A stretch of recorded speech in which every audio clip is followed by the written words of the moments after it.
Assalamualaikum warahmatullahi wabarakatuh. Halo anak-anakku siswa kelas 9. Bagaimana kabar kalian hari ini? Ibu harap kabar kalian selalu sehat, baik, dan yang pastinya kalian harus tetap semangat ya. Meskipun sementara saat ini kita belum bisa bertemu secara langsung dan melakukan kegiatan belajar secara tatap muka. Akan tetapi, hal tersebut tidak menyurutkan semangat kita untuk terus belajar, dan belajar. Yang pastinya belajar bahasa Indonesia dong. Baiklah anak-anakku yang ibu sayangi, sebelum kita memulai pelajaran pada hari ini, alangkah baiknya kita berdoa terlebih dahulu. Berdoa dimulai. Doa selesai. Semoga dengan doa kalian tadi kita diberikan kemudahan dan kelancaran dalam hal apapun, terutama dalam kegiatan belajar ini. Dan semoga segala penyakit, khususnya pandemi ini, segera berakhir, agar kita dapat melakukan pembelajaran secara langsung. Nah, anak-anakku yang ibu sayangi, kali ini kita akan mempelajari tentang teks percobaan. Ada yang tahu apa itu teks percobaan? Baik, agar kalian lebih mudah memahami, silahkan lihat gambar yang akan ibu tampilkan ini.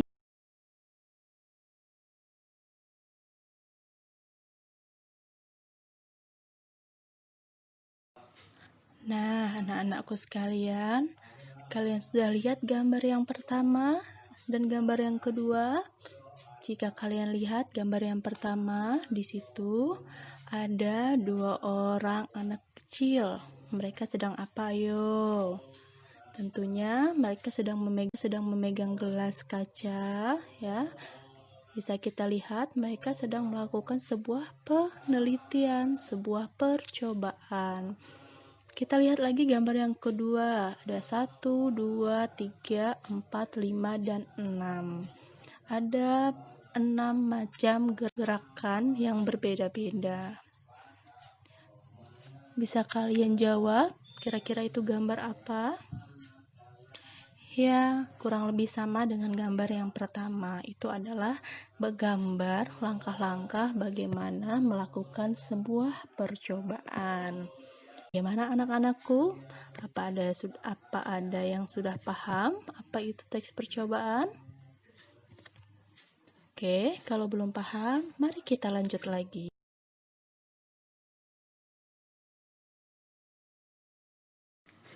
Nah, baik anak-anakku yang ibu sayangi, sebelum kita lanjut lebih dalam mengenai teks percobaan, ibu akan membacakan kompetensi dasar untuk materi laporan teks percobaan. Yang pertama, 3.1 mengidentifikasi informasi dari laporan percobaan yang dibaca dan didengar. Yang kedua, 4.1 menyimpulkan tujuan, bahan atau alat, langkah, dan hasil dalam laporan percobaan yang dibaca dan atau didengar.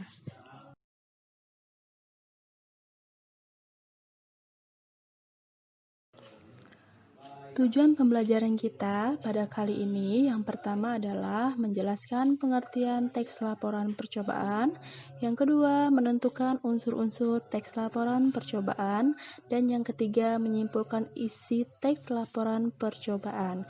Ibu harapkan ketika berakhirnya pembelajaran kali ini kalian dapat mencapai semua tujuan yang ibu inginkan.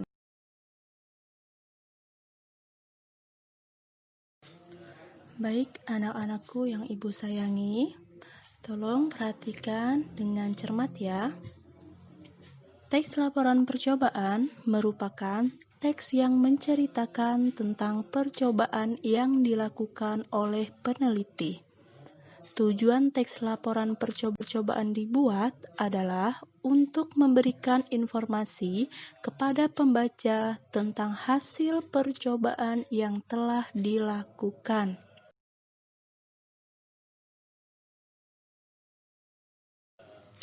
Nah, berikutnya adalah ciri-ciri teks laporan percobaan.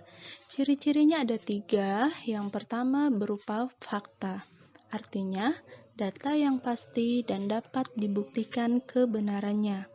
Yang kedua, informasinya lengkap, tujuannya agar apa yang disampaikan dapat dipahami oleh pembaca.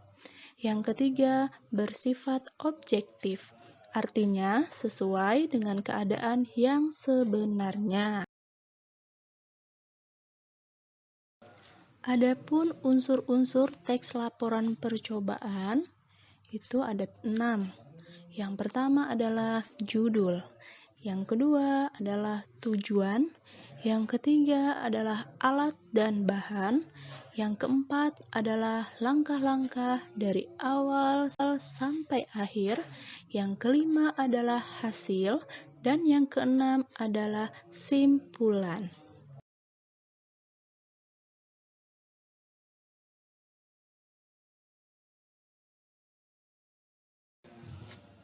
Baik anak-anakku, berikut adalah contoh teks laporan percobaan. Ingat ya, unsurnya tadi ada berapa?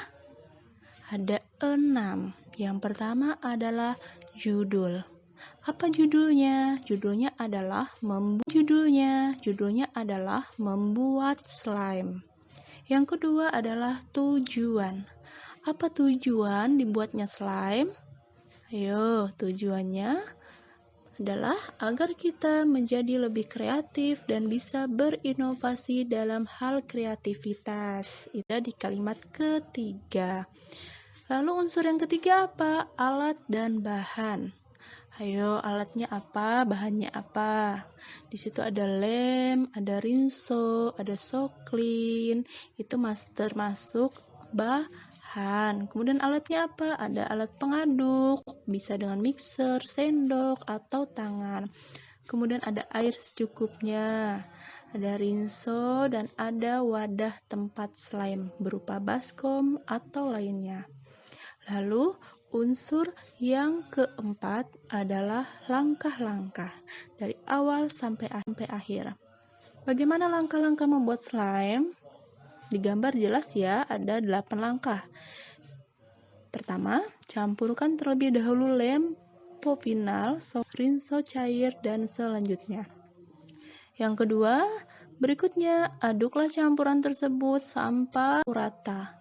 Yang ketiga, tambahkan lem popinal di tempat campuran aktivator. Yang keempat, kemudian aduk lagi sehingga struktur atau bentuknya akan menggumpal.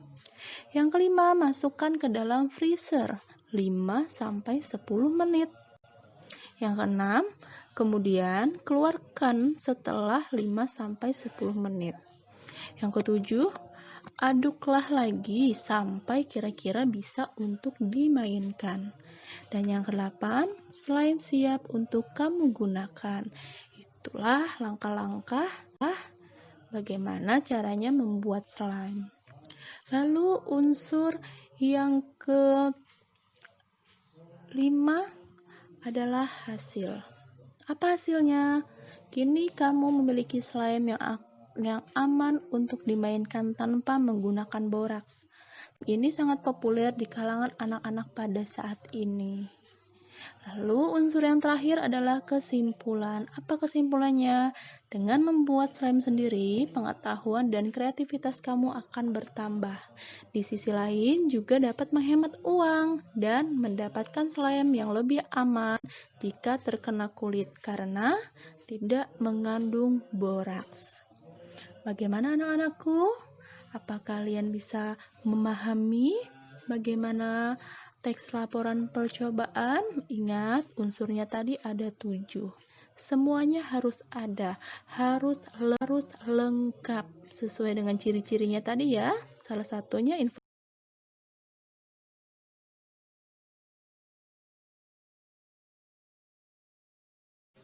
Nah, kita lanjut pembahasan yang terakhir ya. Ini adalah menyimpulkan teks laporan percobaan.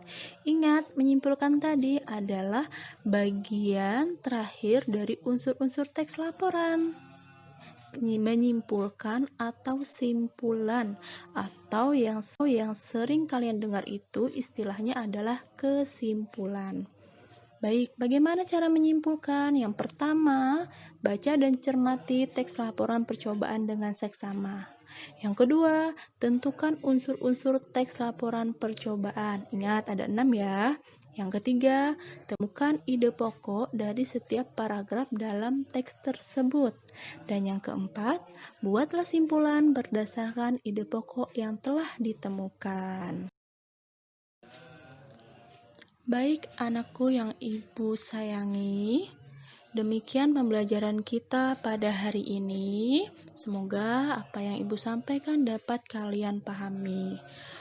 Untuk menguji bagaimana pemahaman kalian tentang materi yang ibu sampaikan, ibu akan memberikan tes, ibu akan memberikan soal kepada kalian. Silahkan dikerjakan dengan betul-betul sesuai kemampuan dan pemahaman kalian tentang materi yang ibu sampaikan. Baik anak-anakku, sebelum menutup pelajaran kita pada hari ini, langkah baiknya diawali dengan doa dan diakhiri pula dengan doa. Marilah kita bersama-sama berdoa. Berdoa dimulai. Doa selesai. Baik anak-anakku yang ibu banggakan dan ibu sayangi, sekian untuk hari ini. Sampai jumpa bertemu di pelajaran selanjutnya. Semoga di pelajaran selanjutnya kita sudah bisa bertatap muka ya, tidak melalui media online lagi.